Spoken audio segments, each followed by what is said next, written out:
உங்க குழந்தை துருதுருன்னு சொன்ன பேச்சு கேட்காம ஸ்கூல்ல உட்கார மாட்டேங்கிறாங்கன்னு கம்ப்ளைண்ட் இருக்கா? அப்ப ஒரு ஏடிஹெச்டி உள்ள குழந்தையுடைய பேரண்ட் கொடுத்த ஃபீட்பேக்கை கேளுங்க. இந்த வீடியோல அட்டாச் பண்ணியிருக்கோம். இதோடைய ஃபுல் லென்த் வீடியோ நம்மளோட யூடியூப் சேனல்ல இருக்கு. செக் அவுட் பண்ணி பாருங்க.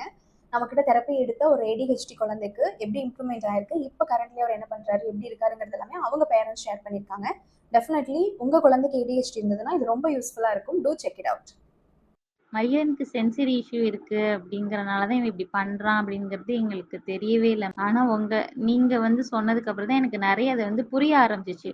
ஓகே, இதனால தான் அவன் வந்து பண்றான் அப்படிங்கிறது புரிய ஆரம்பிச்சது. அதுக்கப்புறம் தெரபிக்கு அப்புறமும் அவன் அந்த இஷ்யூ எல்லாம் எப்படி மறைஞ்சிச்சுன்னு எனக்கு ரொம்ப ஆச்சரியமா இருந்தது. அப்படியே ஒன் பை ஒன்னா சால்வ் ஆகிட்டே வந்தது. கண்டிப்பா உங்களோட கைடன்ஸ் ஹெல்ப் வந்து இல்லைன்னா கண்டிப்பா இதெல்லாம் நடந்திருக்காது மேம். அது மாதிரி நிறைய டைம் நான் உங்கள்கிட்ட பிரேக் டவுன் ஆகி அழுதுருக்கேன். நீங்க நீங்க என்னையும் மோட்டிவேட் பண்ணி கைட் பண்ணியிருக்கிறீங்க.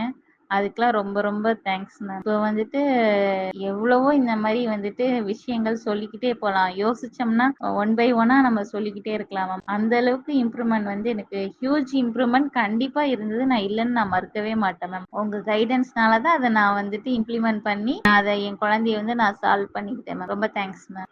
இதை கண்டிப்பா சொல்லி ஆகணும் மேம். ஃபர்ஸ்ட் வந்து கோயிலுக்கோ இல்லைன்னா ஒரு ட்ரெஸ் கடைக்கோ தீபாவளி அந்த மாதிரி டைம்ல ரொம்ப க்ரௌடா இருக்கும். அப்பெல்லாம் நம்ம முன்னாடி தெரப்பிக்கு முன்னாடி கூட்டிட்டு போயிருக்கோம். அப்ப வந்து ரொம்ப கத்திக்கிட்டே இருப்பான், அழுவான், ஓடிக்கிட்டே இருப்பான். ஏன் அப்படி பண்றானே தெரியாது. ஏன் கத்துறான், ஏன் அழுகுறான், அவனாலையும் எக்ஸ்பிரஸ் பண்ண முடியாது, அவனுக்கு பேச முடியாது அப்படிங்கறனால. அப்புறம் நம்ம தெரப்பித்ததுக்கு அப்புறமா நெக்ஸ்ட் தீபாவளி க்ரௌட்லயும் நம்ம ட்ரெஸ் எடுத்தோம். அப்பயும் வந்து எங்கேயும் போக கூடாது, நீ அம்மா கூடயே இருன்னா அங்கனே இருந்துக்குவான்.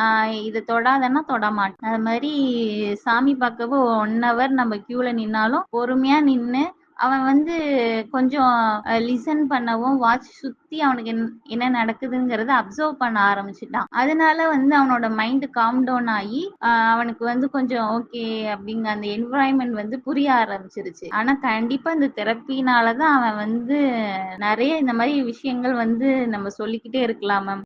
நிறையவே இம்ப்ரூவ் ஆயிருக்கு. அது மாதிரி ரிலேட்டிவுமே நிறைய ஃபீட்பேக் கொடுத்தாங்க. பரவாயில்ல, முன்னைக்கு நல்லா பேசுறான். ஆனா அவங்களுக்குலாம் வந்து கிளாஸ் போனது தெரியாது. இருந்தாலும் அவனோட ஸ்பீச்ல அவனோட பிஹேவியர்ல இம்ப்ரூவ்மெண்ட் இருந்திருக்குன்னு அவங்க தெரிஞ்சனாலதான் வந்துட்டு பரவாயில்லையே, முன்னாடிக்கு பேசுறான், முன்னாடி பேசவே மாட்டான், இப்ப பரவாயில்ல பேசுறான் அப்படிங்கிற ஃபீட்பேக்லாம் வருது மேம்.